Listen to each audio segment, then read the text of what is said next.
right, bring us in, my dude. Oh, hello everyone, and welcome back to Macabre Masters. I'm Original Nick, obviously joined by our lovely hosts of Noah and Pope. Today we are talking about Nightmare on Elm Street. So I watched the 1984 original and the 2010 remake. Which versions did you guys watch? I literally just finished watching the original, so yeah.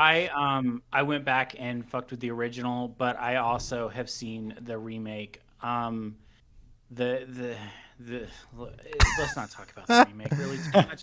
Let's try to keep this a positive podcast. Yeah. Actually, that's not true. It was okay, I guess. But yeah, so Nightmare on motherfucking Elm Street. I'm supposed to only have one per episode. I mean, whatever. You used it up. I use my cuss word quota for the episode. So Exactly. so Nightmare on Elm Street. Now I think it would be smart to kind of just everybody knows about this movie, but just kind of really briefly go over the plot of it. Nick, you want to take that? You want to just kind of go for sure. real high level? So for the lore of it, I'm like the lore guy. I'm always stuck on that word. But so like what happens is there's implied things in the original and there's like explicit things in the new one. But basically Freddy Krueger is a guy who was once living and he attacks you in your dreams. And when he attacks you in your dreams, it happens to you in real life. That's how everyone dies, is he kills them in their dreams and then they die in real life. So that's the surface level of it, like the simple cut and dry of it. Freddy Krueger was a guy who was once alive, but then he was no longer alive. He's very unique in that aspect. I mean, that's happened too.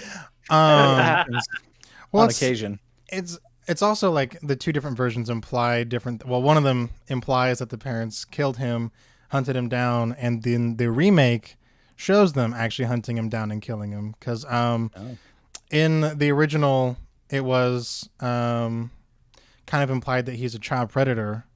He attacked 20 kids on the street, on that street, and then in the remake, it was they were all in the same preschool, and he had a special room for them.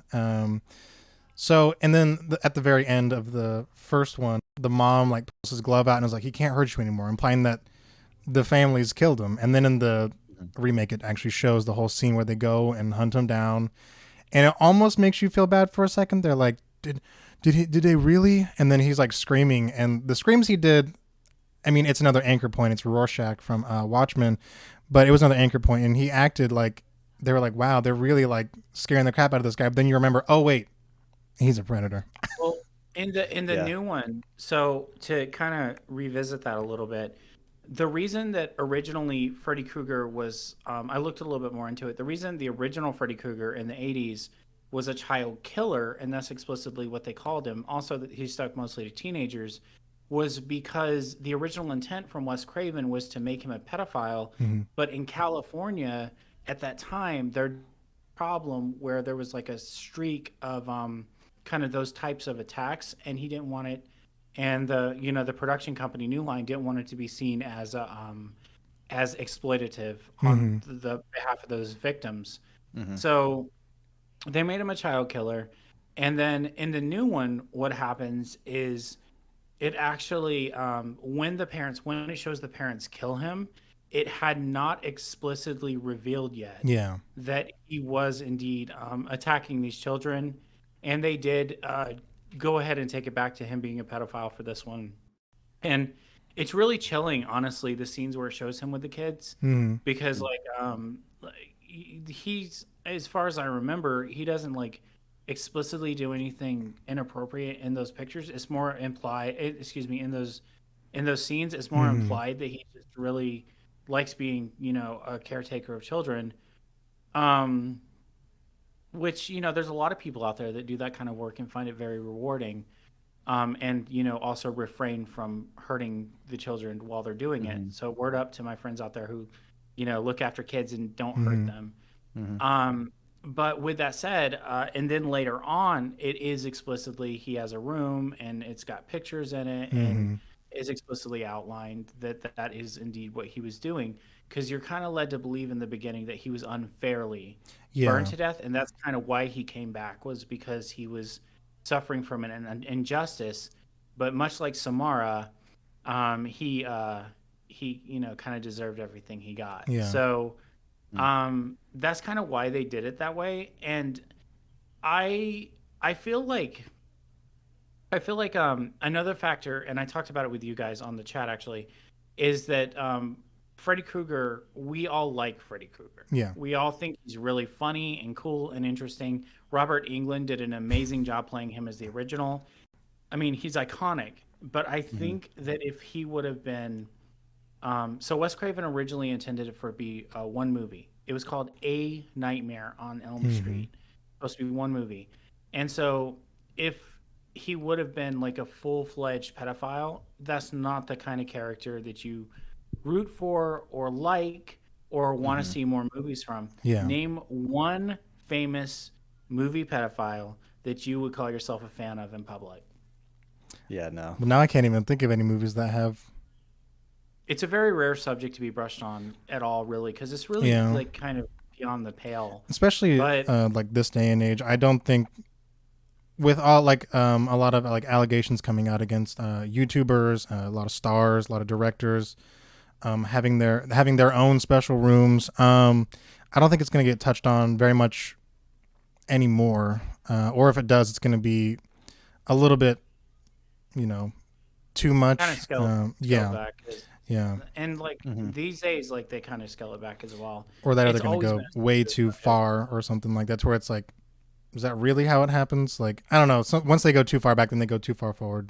But Sometimes I feel like when things like this come up, people actually talk about it more in movies and stuff, and so they might make some more stories about these kinds of things, but in a more, I want to say tasteful way, just like respecting the victims and like how just horrific these crimes are.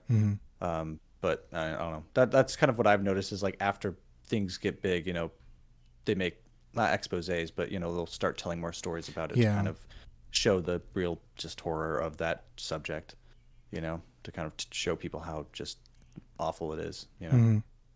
So with that said, what happened is they made Freddy Krueger a older young person killer, and another thing is at the root of that movie is really an old fashioned morality play, which is something that you see in a lot of slasher films, which is teenagers having sex, doing drugs, drinking, doing that kind of stuff, end up dying. I mean, it's a trope, Oh, yeah. and so the morality aspect comes into it as well. But my point is Freddy Krueger would have never been as successful a franchise if he would have been a pedophile. I think so. And I think that's made very Yeah. evident by the fact that the new movie, which was objectively a decent horror movie, like It was really I don't think it's bad at all. I think if we're on that subject, I think it was shot way better. The cinematography obviously was scaled up. Since 2010 had just started, it was basically a mid 2000s movie, because I considered like the 2000s, mid 2000s to be over like 2001 or like 2010, 2011 even, because you didn't figure out the 2010s yet. So it's still a very mid 2000s movie. It reminded me of a lot of The Ring, because there was like a big filter over the whole thing. Everything was muddy and gritty.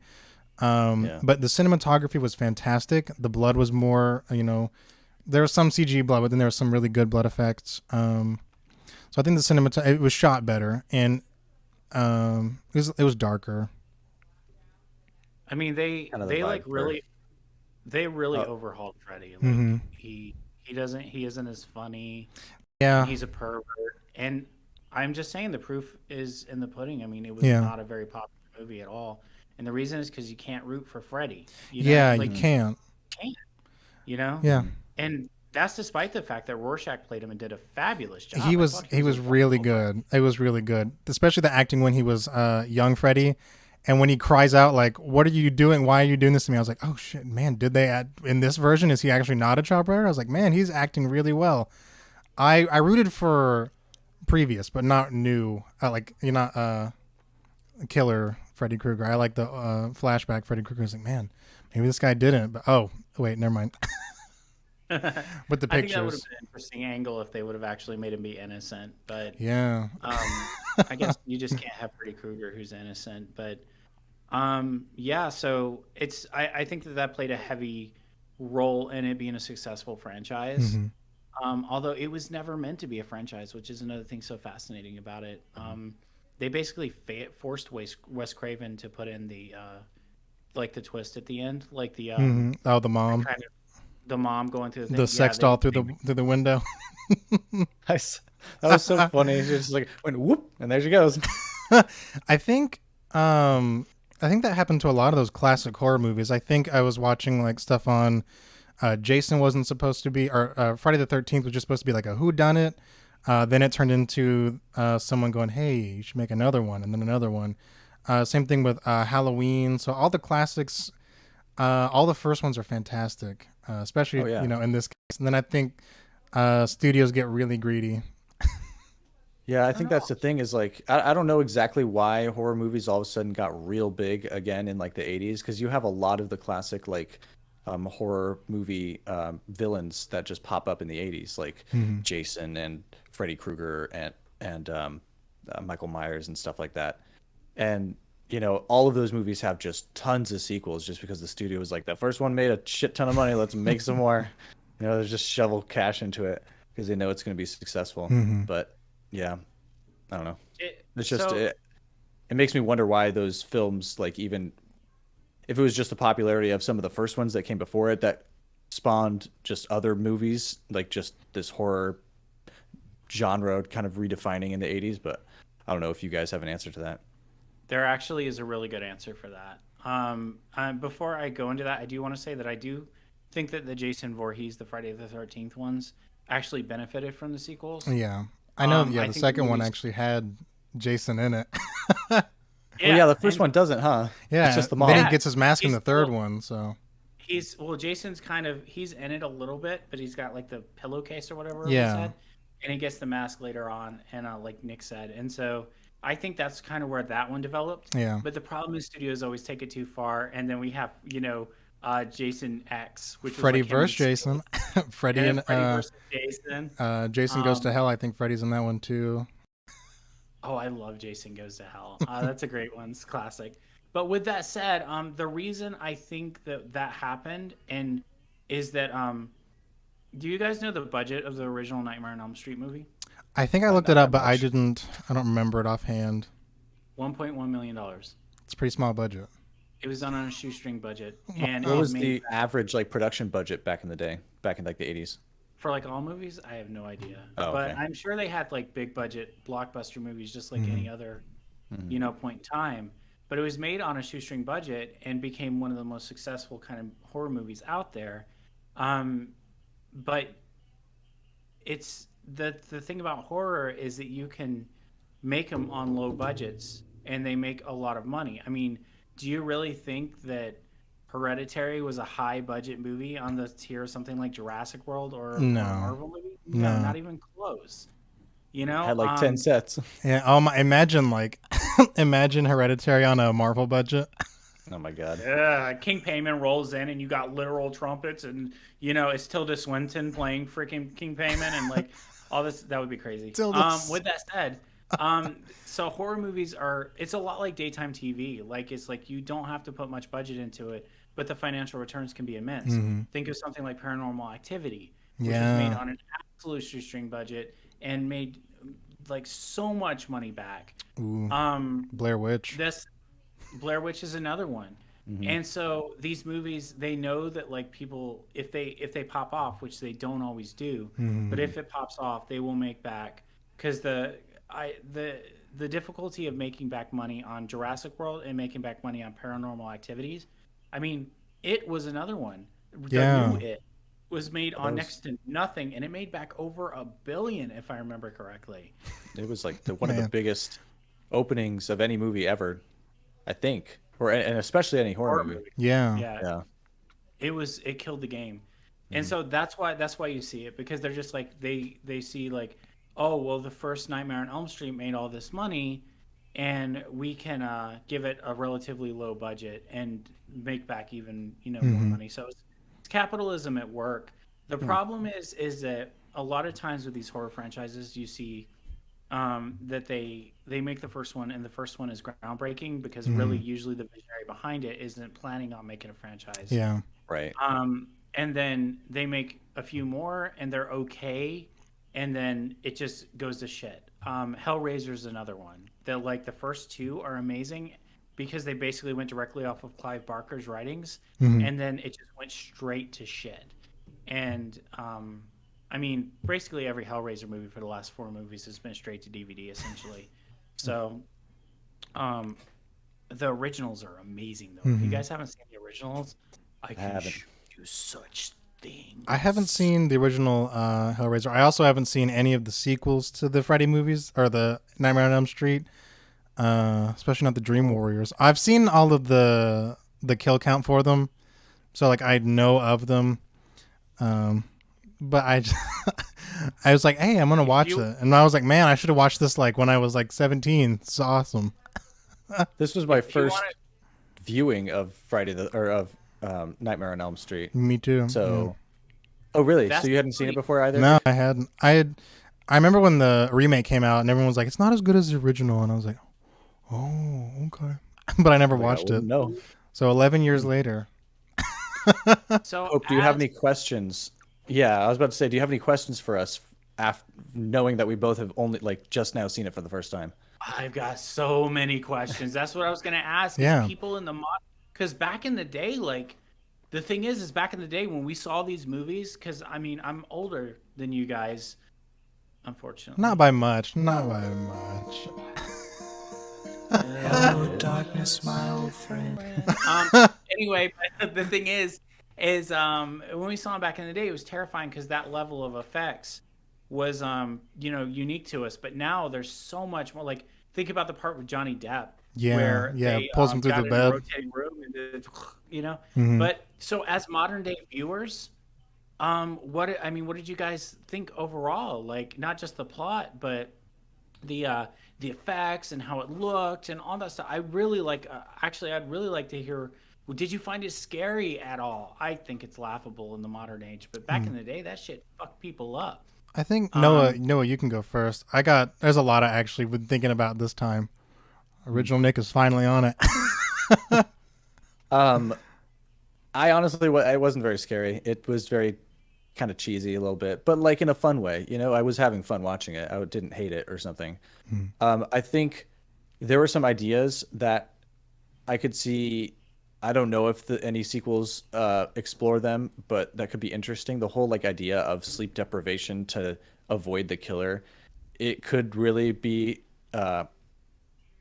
just that path could be traveled down a little bit more in future films. I don't know if it is again because I haven't seen them, but I think that's that's a thing that kind of is really spooky because like. Dude, sleep deprivation is no joke. It'll mess you up. And so the idea of having to stay awake to avoid somebody from killing you is like kind of scary. There was one scene when she was falling asleep in the classroom and she saw her friend in like the body bag. That was a little spooky. I was like, oh, that's creepy. When it was dragged down the hallway. Yeah. Yeah, but like right before she started talking to her and then like her face is like pressed against the body bag. I was like, that's gross. And then, what else? Oh, I thought the fake out of like, you think that Tina's going to be the main character, but it turns out that the other girl who I forget. Nancy. Nancy's the main character. Because like, Tina just fucking dies. Oh, Yeah. excuse me. I'm sorry. That's your one. That. That's your one. I'm on Tina 3, just- so I'm tuning into my next it's episode whatever. now. It's whatever. Tina just straight up dies. And I was like 20, like not even, it was 17 minutes into the movie. Yeah. I looked and I was like, oh, she's dead now. Okay. I thought she was going to be the main character. That's cool. But yeah, Man, kind of like they Sean Beaned you, man. they sure did. They sure did. I was all ready to follow Tina and see what her path had to take, but no, she just kicked the bucket. Also, that dude that like her boyfriend's kind of an asshole. He was kind of a douchebag. I didn't like him. Guys in those movies usually tend to be. Yeah. It is Yeah. like- I was about to say, I'm pretty sure that was Even how the it was Johnny supposed to Depp be, but I character like, was damn. kind of a little bit of a dingus. He was Don't he fall was better, asleep. but he was kind of irresponsible. Yeah. Like, he should have stayed awake, but didn't. So for me, I watched this after Hereditary, and I don't for me now, everything is not going to be as scary. If I had watched this before Hereditary, I think it would have scared me a little bit more, seeing as how like we go to sleep every night, and the implication of you go to sleep every night. What are you going to do? I mean, eventually you're going to fall asleep. Also, there's a stark difference between the original and the new one, and that was like, and a lot of people have talked about, and bringing it again makes me sound like a loser, but like after 9/11, everything really did change to where villains are more relatable or have to have a reason. So with the original, it's just a guy killing teens because they're dirty little dirty people. In the new one, it was like he had to be a predator for you to really be like, yeah, he deserved to die. Not that he was killing people, but because he was a predator. So, and I think the original was also really funny. Just the way he acted, the way he like messed with them and toyed with them. It was really funny and campy and quirky.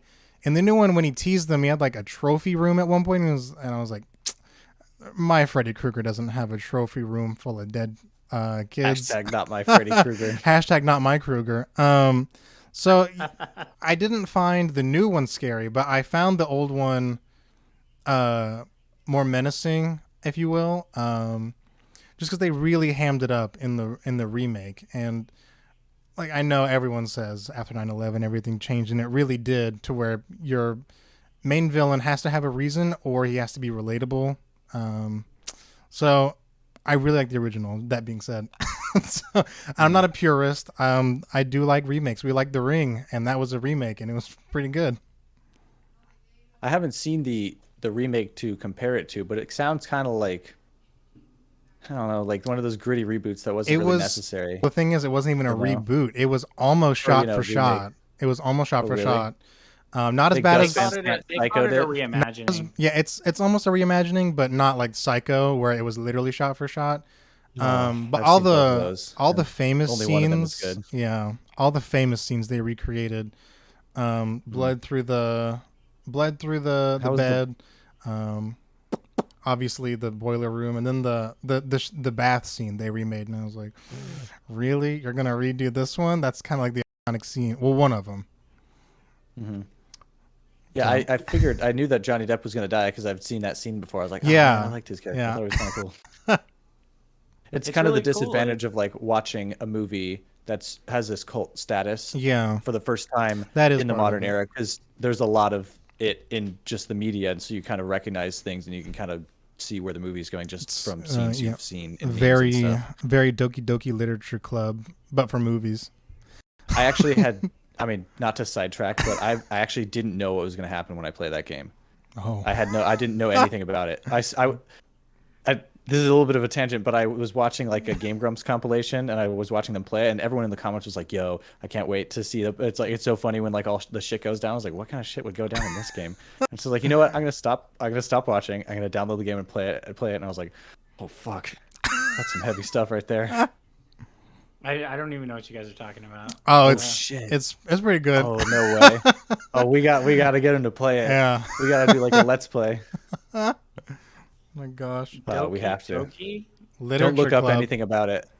Don't look up anything about it. It's a visual novel. It's one of those. Let's get on this. Yeah. Offline. Maybe we can talk yeah. about it. I also I would like to touch on some horror games eventually as well. Mm-hmm. But okay, so I don't know if that's horror, but I do know that stuff like The Evil Within, or there's a bunch of really good ones out there. Slenderman. Slenderman, the 8 pages. Oh, dude, a Slenderman. Yeah. Actually, you just want to hear it real quickly. It's a tangent, but you want to hear a funny Slenderman story? Absolutely. Yeah. Okay, so here's the deal. Tatiana and I, we're both in college. We barely know each other. We're not dating yet. Mm-hmm. I go to a party. My friend's playing Slenderman on his PC, on his computer. Tatiana's there. I want to impress her for some reason that I have no idea why. Of course. Might have to do a future marriage. Anyway, so I don't play a lot of scary games, like, because I mean they're scary. They creep me out, man. There's always jump scares and stuff, and I'm just like, eh. But in that one, I got on it, and I was playing it cool, and I was like, yeah, I know how to play this game. And so I was like, okay, cool. So here's what you do. and Slender Man showed up in the game, and I ran straight towards that motherfucker. Oh. Like I was like, ah, Slender Man. No, here's the thing: the game is not built like that. It's built for you to find clues, and then eventually, something happens to Slender Man. But you're not supposed to run towards him. Mhm. So here's what happens if you run cardinal towards sin. Slender Man. He stands there, looks out into the distance, and you just die. That's what happens. Literally, that's what happens. He doesn't react to your presence or anything else like that. And Nope. I proudly am like, okay, I broke Slender Man. That's awesome. I'm the best. Hey, me. That's a cool Slender Man story. Anyway, so beyond that, I do think I think that it's a really cool juxtaposition, though, to think about, the differences between a movie that comes out in the 80s and a movie that comes out today, especially when they're so closely intertwined. For Noah, for you who hasn't seen the remake, if I was to define it in one sentence, I would say it's the old movie with everything fun removed. Okay, That's true. That's true. that's a good pitch right there. I'm really down to watch it now. I'm sure the Yeah. studio execs are like, "Thanks, bro." I'm imagining that's how the meeting went. They were like, listen, Freddy Krueger. And they were like, yeah, makes money, great. And then they're like, with everything that people liked removed. And they're like, you sick genius. They busted a nut right there. That's the true They're horror. like, "Oh!" That's the true horror. Oh my gosh. So yeah, Capitalism ruining the movie. he's like so freaking, he's like so, like I said, like old dude did a great job. But it's just like, it's so unlikable. I do like a lot of the directing of it. And the reason is because Samuel Bayer, who directed the new one, I was a fan of him already because he directed the music videos for Green Day for American Idiot. Like all the music videos. So American Idiot, Jesus of Suburbia, Holiday, and Wake Me Up When September Ends were all directed by Samuel Bayer. Nice. So I really like his style and I like what he does. But I don't know, man. I feel like they could have done a lot better with it, in my opinion, but they just didn't. Now, I do think a theme worth getting into actually is the creepiness of dreams and how it works. And the reason is because science still does not completely understand dreams. Yeah. Science doesn't completely understand dreams, how it happens, why we evolved to dream as we do, because they serve no real purpose from an evolutionary standpoint. And so with that world being kind of completely misunderstood, it's a really a fertile ground for them to play with.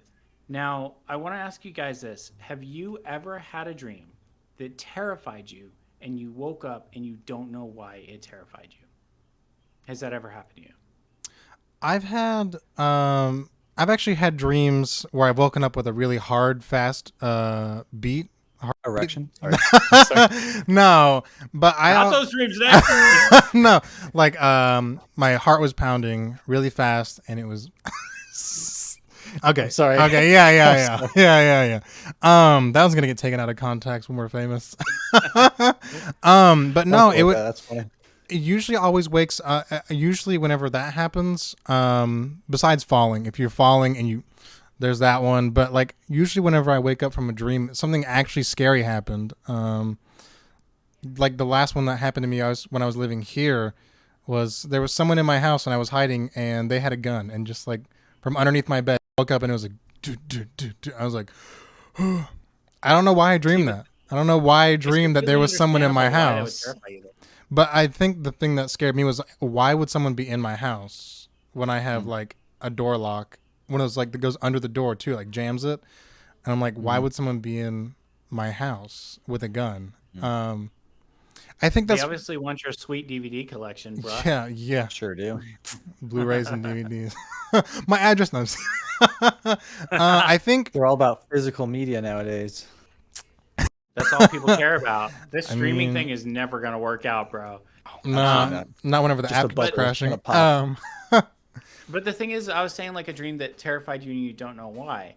That's a Like a very dream you don't- terrifying dream that makes sense. Are you talking about like a dream you don't remember and you just wake up and you were scared and you don't know why you were scared? I'll give you an example. Okay. Because I had one and I will never forget it. So Mhm. in the dream, real quickly, I was in a tall house that I've never been in before, overlooking a cemetery. Okay, I don't know why. That's dreams. You just don't know why. So Oh yeah. I'm overlooking a cemetery, and there's people, there's pedestrians walking by, right? And so that's no big deal. So a man in a suit walks up to where he's directly in front of my window, but looking up, and his head turns into a wolf head. He snarls at me, and I wake up screaming. I do not know why that freaked me out so hard. What I do know is it still freaks me out to think about it. But Mhm. objectively, wolves are not scary. Hmm. Men in suits aren't scary. Men with wolf heads aren't really that scary. But that guy, I don't know who he was or why he was in my dream, but he freaked me the hell out. That's Hmm. what I'm talking about. A dream that you had that freaks you out. But objectively, when you look at it in an awake state, you're like, that's silly. There's no reason for that to be scary. You know? Hmm. What's funny is Yeah, I guess I really I, don't I then. had a I had a dream last night about this guy with like finger nut. No, I'm just kidding. I had a dream last night, um, and I don't really remember what happened in the dream, to be honest with you. But my all I know is I had like a really bad headache in the dream. Like I don't know if it was like a tumor or I got like shot in the head or something. But I woke up and I wasn't in pain, but it freaked me out because I was like, why would I feel that pain in a dream if I wasn't feeling that pain in real life? I know it's not really related. Like Hmm. it's not like I don't know, that's more like physiological than psychological, but like it really weirded me out and I was like super like I was also just like high off sleep energy, like I was not I was a little out of it after I woke up, so I was freaking out of nothing, but like it kept me up for a good like half hour. I was like freaked out. I was like, what? I don't know, it was weird. Hmm. But I can't think of any like dreams that I actually remember where I woke up and I don't know why I was so scared. I can't really think about that. Or Hmm. I can't think of any nothing comes to mind. The reason I ask is because I think a lot of times we don't exactly know what scares us. We have Mm, an idea of it, but we don't know exactly. Hmm. And so one of the things that makes so if you have a dream about somebody breaking into your house with a gun, that is absolutely objectively terrifying. oh You know yeah. what I mean? That makes Yeah. complete sense. Hmm. I mean, I had a dream one time that I was in a war-torn zone in like Russia, and I was in the top of a tower, and a soldier came in and just popped me. That was terrifying. I have Hmm. no idea how it happened. I still feel like I was living somebody's past life, Hmm. but I don't know because I don't think about that stuff. But um, the reason Freddy is scary and the reason that the horror exists is because Freddy in this situation would know exactly what it is that turns that switch for you. So Freddy Yeah. would be the guy with the wolf head in my dream, Yeah. except I can't escape him. So every Hmm. single night, he be maybe the wolf man comes closer. Maybe he comes up the stairs. Maybe I fall asleep and turn around and the wolf man, I just literally shiver. This is terrifying to me. But I fall asleep and I turn around and wolf man's in the room with me. You Hmm. know what I mean? Hmm. That's where the horror comes from. Hmm. And the horror is also in not understanding our own brains Yeah. and why they do the things that they do. Yeah. Um, The have you guys unpredictability of it. have you guys ever lucid dreamed? No, I have not, No. and I've listened to those neuro beats, binaural beats to where I could, but no, I never could. I should try that. I haven't tried to induce a lucid dream, but It's I weird. know I've heard of like yeah, no, well, you know what? I have had moments where like I've realized I was dreaming and I tried to manipulate it in some way. Like how they always say, "Oh, you got to like fly or something." Hmm. And I have done that before and it worked, but then you wake up because you get too excited about it and because you Damn. realize that it's happening and then you wake up. But I haven't like had a full-on lucid dream. Have you? Let me give a little mini class. Oh Actually, my I'd love to gosh, help Okay. with this this guy. for all Okay. of the Macabre Master people out there too. No, there's an excellent book by Stephen LaBerge called "The World of Lucid Dreaming." Okay, so I've done it extensively. So the way this works is, first of all, Noah, when you're in a situation like that where you are going to wake up, um, what they tell you to do is do something called ground yourself. And the way you do it is if you figure out that you're dreaming, you rub your hands together in your dream. For some reason, the sensory input like keeps you there. Hmm. Because I used to have the same problem. Like I would figure out I was dreaming. I would dive into the ocean. That's my preferred one, swimming without having to breathe. And Oh, that's so cool. Never yeah, thought no, about that. it's so cool. Like I was on like the Great Barrier Reef. It was so neat. And but you have to ground yourself, or otherwise your brain will just like the sensory input will get to be too much. And the worst case scenario is it goes back on autopilot after you already lucid dream, because that's when you can start going into your brain turning on you and turning into a nightmare or something like that. So, with that said, the best way to induce a lucid dream is known as the uh, it's the wake, it's the wake and then go back to sleep method. There's actually an acronym for it, but I don't remember. Um, what you do is you wake up about 2 hours earlier than you normally would for about 10 minutes. So you just get up, maybe walk around for a little while, something else like that. And the reason is because you're interrupting your REM sleep. REM sleep is where you dream. And so when you go back to sleep, you go back to sleep with intention. Now, if you follow anything when it has to do with mindfulness, if it has to do with kind of manifesting something in your life, if it has to do with anything else like that, the best way to accomplish anything in your life is to manifest intention. And so it's the same way here. You tell yourself, I'm going to stay awake and I'm going to dream and I'm going to remember that dream and I'm going to participate in the dream, whether it's flying or being on the ocean. With that said, the next thing is to start imagining where you want to be when you fall asleep. So I always do a beach. So I think about the beach. I think about the sand. I think about the smell of the water. I think about all of that as I'm falling asleep, and I will wake up on that beach. Wow. And so the last thing is to understand that the process of your body falling asleep, but your brain staying awake, is one of the freakiest processes that you can possibly go through intentionally. It feels like being sucked into a vacuum cleaner. I'm not making this up. I've done it many times. I'm not crazy. It is like being sucked into a vacuum cleaner through your brain. It is so weird. But if you stick with it, because it'll freak you out. The first few times, you're gonna think you're getting ripped out of your head by like a zombie or like. I definitely know what you're talking about. It sounds like it feels like you're dying. You're like, this is that's how you die. You know? It's weird. It's super weird. And yeah, I was just having like that was happening to me last night where I kept like falling asleep, but like I was like, oh, this is it. This is how I die. It's weird, but if you can stick through it unintentionally. What I've always called it is the tunnel. And the wind tunnel really, and if you get through that tunnel, at the other end is being awake in a dream. And so the first few times you do it successfully, you're gonna freak out, you're gonna wake up. Like that's just the way it is. You just got to stick with it and work on your discipline. And another thing is if you are dreaming and you kind of get an inkling that you might be dreaming, but you're not sure, the best way to take care of that is to look at something with text on it. Because your brain, for whatever reason, in a dream, I've heard about that one. keep text in the same place. So my tattoos, love and rage, right? If I suspect I'm dreaming, I'll look down at them, and I swear to God, it looks like they're turning in little semicircles. And I'm like, okay, this is clearly a dream. There's an art to it, and it's a lot of fun if you can figure it out, but it just takes time and energy and effort and waking up a little bit earlier than you would like. Yeah, part of the problem is I don't sleep alone. So anytime Sarah moves, it wakes me up. I don't think I've actually had a full night's sleep in a very, very long time. She moves around, and she'll get right up next to me, and then I'll like roll over, and then she'll get even closer. So constantly, I've not had a full night's sleep in a very good while. We also have two cats. One sleeps up here, and the other one sleeps between my kneecaps, and they're always moving around. So I'm turning into a dad already, where like you never get like I claimed that one sliver of the bed. She said, "No, right here, that's your spot. The rest is all for me." So cats are. Yeah, the cats and Sarah. This podcast is sponsored by Sleep Number. Or Adam and Eve. Adam and Eve at this point. Ooh, ow. Bad, it's getting a little spicy. Bad dragon, you know what I'm saying? Oh no. The Wandering Bard is my favorite. And I actually know the owners. They're really cool. That is something that's lost on me. I'm going to ask the Wandering Bard if they want to sponsor. I'm going to look this up on a private tab. Ooh. Real quick.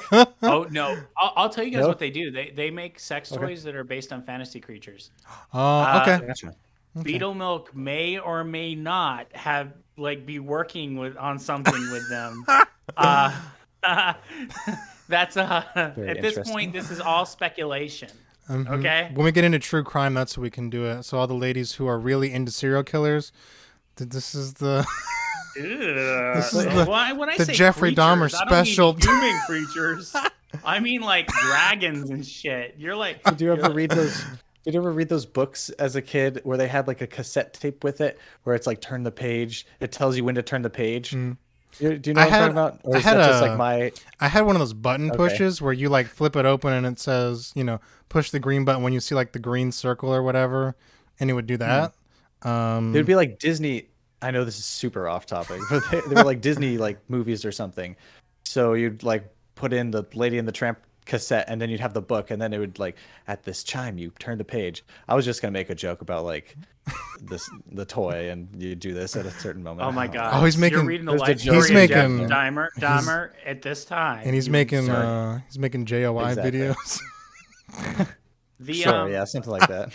I actually had a little thing. I had a little thing. It's called 2XL, man. It was a little robot. He was sassy, and he used cassette tapes, and he would ask you questions. And so he'd be like, "Okay, so what is the color of the sky for whatever?" And you had to do it. He was so cool. I love 2XL, but that's a little bit before you guys' time.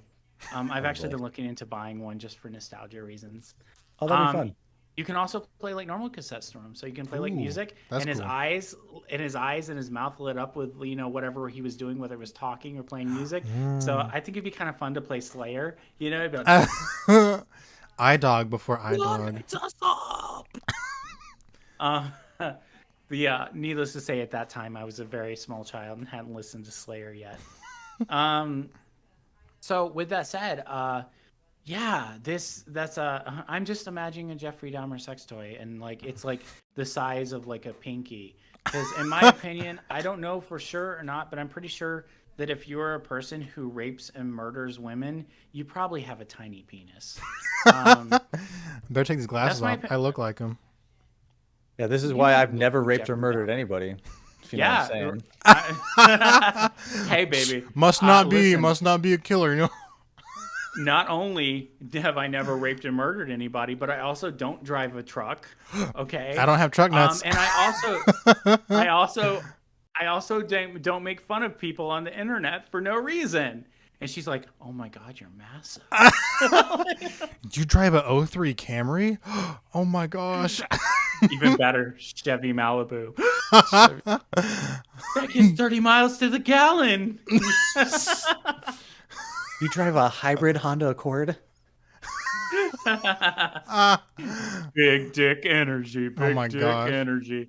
Okay, so definitely getting off topic. The after show. Yeah, seriously, dude, seriously, Macabre Bastards After Hours. Late just night saying. with Late night with the Late Night with bastards. Hope. Ooh. It teaches you how to dream. Okay. beach. I don't know. And then the fucking shark shows up. But you like sharks. But I don't know, man. So, like, what do you guys think about the legacy of these movies? So, obviously, we haven't spent a lot of time going into the sequels. But what I can tell you about them, I've seen them all. And there's a lot of really good ones, and there's a lot of not so good ones. But like, if you guys want to see a really great Freddy Krueger sequel, my recommendation is actually to watch Wes Craven's New Nightmare. Wes Craven's New Nightmare is choice. It is really, really good. It takes everything that's like great about Freddy and like kind of just amplifies it, but it also keeps a lot of the funny stuff, and it's also just really gory and stuff like that. Effects obviously got better as time went on. So watch Wes Craven's New Nightmare. But as far as like just kind of the first one and sticking to that, what do you guys think of the legacy? Like, you guys think that they obviously attempted to remake it and it didn't really work out that well. Do you think that there might ever be a really truly great remake that captures that 80s magic, or do you guys think that it's one of a kind? I think it's possible. I think it's definitely possible for them to remake it and respect the original source material, especially if it's made by someone who just has like a love for the franchise and the character. Because like if you really embrace the kind of campiness and the cheesiness of it, I think you could make like something that's really funny and also kind of spooky, you know. especially if you kind of like try and make it a little serious, but not too serious. You know, you kind of delve a little bit deeper into it, but still keep it rather light.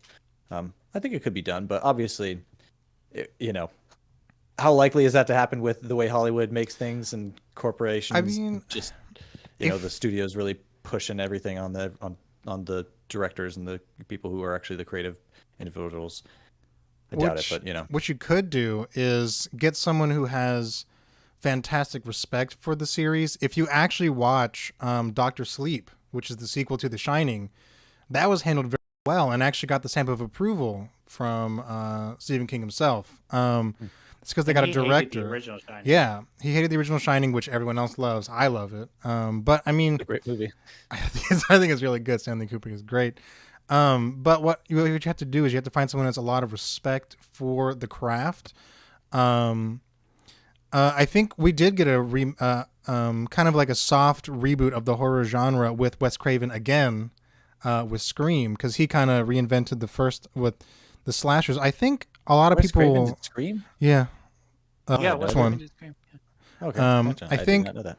That also suffered from sequelitis as well. It does. The first one was a play on all the other ones, though, where you know, he kind of reinvented the wheel of horror by like all the first ones. You know, they're all teens who are having sex. They're all slashed and killed with blood and guts, and then it got they started to get campy and funny. Then he remade it, the whole horror genre with Scream, where it was a parody of horror. So I think you could, if you have the right director and right writers and people who actually like give a crap. Like if you had the actors from Hereditary who give their all, then I think you could have a really good, because a lot of the time whenever you watch like a horror remake, they're not giving it 100%, or a sequel, they're not really giving it their best. They might be phoning it in. Who plays Freddy Krueger in this modern, well done sequel? Who's the next Freddy Krueger in your version? Well, we have to have someone we don't know, because we talked about that with Hereditary, because they got their big breaks after. Same thing. I think this was Johnny Depp's first movie. It was. So he got introducing Johnny Depp. Yeah. Robert Englund was already a popular actor by this point. Maybe. Well, they also never showed him. They showed him like a few times, and that was also something that I really liked about the first one. And I talked about this in The Ring, I think, when we were talking about how, for me, I like when they show less. They show the creature less.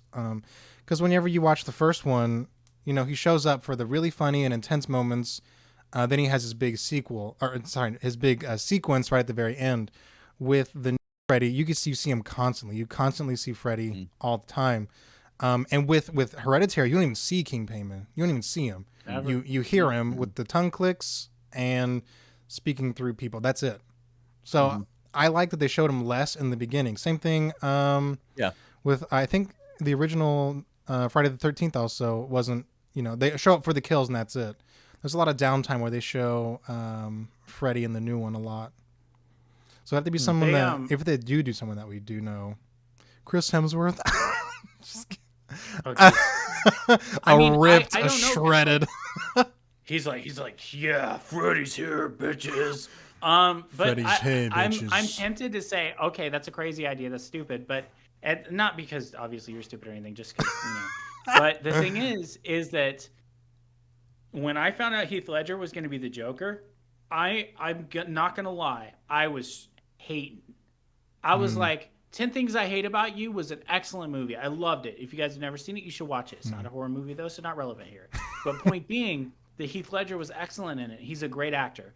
I was like, but him as a Joker, he's a fucking pretty boy. Like, he could never do it. Yeah. And obviously, I ate the biggest fucking, like, I ate my shorts hard on that one. Heath Ledger, in my opinion, is still the greatest Joker. Oh, yeah. And Chris Hemsworth, but then again, I don't know, because when Jared Leto, they were saying he was going to be the Joker, I actually held my tongue because of what happened with Heath Ledger. Yeah. And it turns out I would have been right. You know, so that's the thing is, like, maybe Chris Hemsworth would be an amazing Freddy Krueger. I do think, though, that probably for Freddy Krueger, one thing about them is you have to remember that Freddy is a child killer or a child. You know, he assaults children. So probably you don't want somebody too No. attractive. Yeah. Because if you ever see a picture of somebody like that, they just don't tend to be attractive people. Well, nowadays they're or they're not remaking, but they're telling stories like maybe it's not exactly child predators anymore, but groomers. Yeah. That's a new. I don't want to say it's a new thing. It's been around for since the beginning of time. But it's these pretty people who know how to say the right things and use their power to get what they want. And that was kind of like insinuated in the remake, as he was a teacher or a groundskeeper, a gardener. That was it. So like a groundskeeper who just really had an affinity, and just at that point they were too young to really like. When I think grooming, I think of like 10, 11, 12, 13, 14, 15, where they're susceptible, but like not naive super to where it's like, I mean, I don't know how to say this without sounding really gross. But once you get to that point of adolescence where like they want to seem attractive to older people, like whenever you hang out with middle schoolers, like when you're in high school, they always trying to show off for you. They're like, oh, we're trying to impress the big kids. So like teachers use it because they know students, if you're a hot teacher, there are high school girls who are going to have a crush on you. If you're It's a really delicate if you're time in a person's famous life. famous YouTuber, Very impressionable. yeah, in the impressionable stage, there you go. So yeah, I think grooming right now is like a big thing, and it's starting to hit a lot of people that I really know, and I'm like, wow, my life, I swear, like all famous creators that I like are starting to get into them. Oh my god, like real life, just bad people. Like I can't listen to Brand New anymore because the lead singer was grooming girls online. Like, bro, Yeah, you're a famous rock star. Go find a MILF. The hell's wrong with you? Anyway, MILFs. but that's neither here nor there.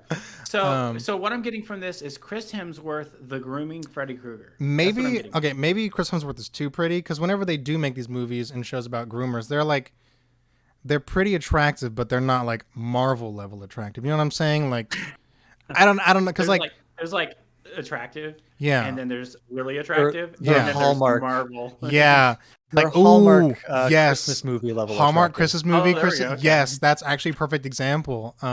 There's that one that just came out where it takes place in the 90s. Sarah watched it. It was like something about last summer. I don't remember. But yeah, it's like this decently attractive, like a step above me. You know what I'm saying? If I'm a 7, they're like a Patrick Dempsey, right? So he's attractive, but he's not like Marvel. You know, Patrick Dempsey. He was in Grey's Anatomy. He was the main guy from Grey's Anatomy. Okay. You know, like a really pretty guy. So okay, I can feel that. I can feel something like that. Yeah. I have an alternative idea. Okay. Here's the thing. It's kind of like, I don't know how offensive it is for me to bring this up because I love this individual and I think he's a fantastic actor. I think if Peter Capaldi were like a little bit younger, ooh, I feel like I he don't know who could. that is. Peter Capaldi. He's the 12th Doctor. Doctor Yeah, Who. Yeah. Or Oh, he played the Thinker in Suicide Squad. Yeah. In the Suicide Squad. Did you watch that one? The HBO Max one, the one that just came out. Oh, he was the guy with like it. It was so good. I need to. I need to watch that one. I could see that. He was a little bit younger. Or you could even, at this day and age, since a lot more women are being, I mean, there is a gender imbalance. Yeah. Because, you know, whenever like a female teacher, 30, 40s, is having sex with their 15, 16, 17-year-old students, the media goes, man, where was that when I was 15, 16? I'd have fucked my teacher. There's mine. But yeah, I'd have banged my teacher, no problem. But now, like, then the boys are like, I didn't know what was happening. My teacher, I mean, they know what's happening, but like, it's just like with the girls, they go, I don't really know what was happening. I just wanted to impress my teacher and make sure I got good grades. So this new Freddy Krueger could be like Felicia Krueger.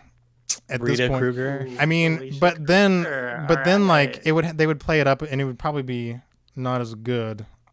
Yeah, I don't know. I mean, Touching, Krueger could work, but I think I don't know. Female predators, it's not as played up as much, and like it's almost played off as a joke. Like, whenever like if you read the headlines for a female teacher or a female person in power who raped their kids that they're in charge of. It's they say her students, her children that she loved. Whenever She seduced them, yeah, or or like, something. but when a guy does it, it's like the victim. This little girl was touched by a man, and it's like, okay, ouch. So there's an Both are imbalance. absolutely disgusting and have problems with. Yeah. No matter what gender yeah. you are, if you fuck around with kids, you're an asshole. Yeah. Yeah, You're a monster. that's where- You're and worse so, than Freddy Krueger. new Well, Freddy you're about Krueger. as bad as him. Your new Freddy Krueger is on notice. But with that Krueger. said, I do want to submit my perfect alternate to Robert Englund, Freddy Krueger. Unfortunately, the actor I have in mind is unfortunately passed away. But in an alternate reality, I would have loved to, believe it or not, see an Alan Rickman Freddy Krueger. Oh, I think Alan Rickman wow. would have killed as Freddy Krueger. Interesting. Mainly because Alan Rickman was good at everything. Turn he to did. He was page amazing. 394, bitch. Ronald Weasley. I forgot that he passed away. Man, that makes me sad. Cancer. Run, Nancy, bitch. He- I just got that. He's like, Welcome to the Bitch. nightmare. dude, that would be amazing. I would love to see that. I want to go to the alternate reality where he was Freddy Where he's Krueger. still He would have alive. killed it. I think we're at 56 minutes, do and that. like, I only have one closing remark, and that is shout out to Ice Nine Kills. I put it in the chat. I'm a new fan since 2019 after the Silver Scream. But the first album or the first song off the album is The American Nightmare, and I love I just love songs about things. Like I used to be into nerdcore where it was people rapping about video games. But like the way they just Chris? summarize it, the way they summarize the movie and they put some flair on it, and like I don't know the way that they do it. It just sounds so good. Like every song sounds like it would fit at the end of the movie. You know, like those end credit movies where like they have a remix of the song. I feel like Ice Nine Kills would be at the end of like all these horror movies. They're one on. I love it. Pennywise. Amazing. So good.